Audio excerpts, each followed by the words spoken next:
L'Europe, c'est un seul continent, 4 saisons, mais plein de climats différents. On va voir pourquoi.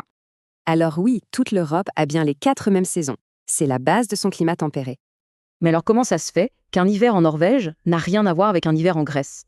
Pour comprendre, regardons les différents climats. On commence à l'ouest, près de l'océan Atlantique. Là, on a le climat océanique. Ça veut dire des étés plutôt frais et des hivers assez doux. Maintenant, si on avance vers l'est, à l'intérieur des terres, le climat change complètement. C'est le climat continental. Des étés bien chauds et des hivers longs et très froids. Allez, on descend maintenant tout au sud, sur les bords de la Méditerranée. Là-bas, le climat méditerranéen, c'est simple, été chaud et sec, hiver très doux. Et si on prend de la hauteur, qu'est-ce qui se passe dans les montagnes? Eh bien, le climat devient plus froid et plus humide dans les plaines juste en dessous. Enfin, cap tout au nord de l'Europe pour la 5e et dernière zone climatique. C'est le climat polaire.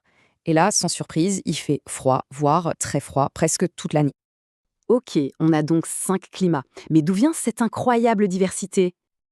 En fait, tout s'explique par 3 grandes influences. On regarde ça de plus près. Le premier facteur, la distance par rapport à l'océan. L'Atlantique agit comme un régulateur de température. Deuxième point, la latitude.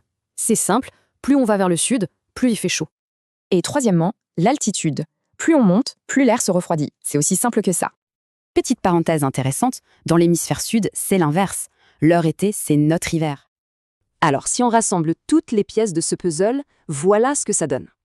C'est donc le mélange de l'océan, de la latitude et de l'altitude qui crée cette richesse de climat. Et ça nous laisse avec une dernière question. À quoi ressemblera le climat de l'Europe demain?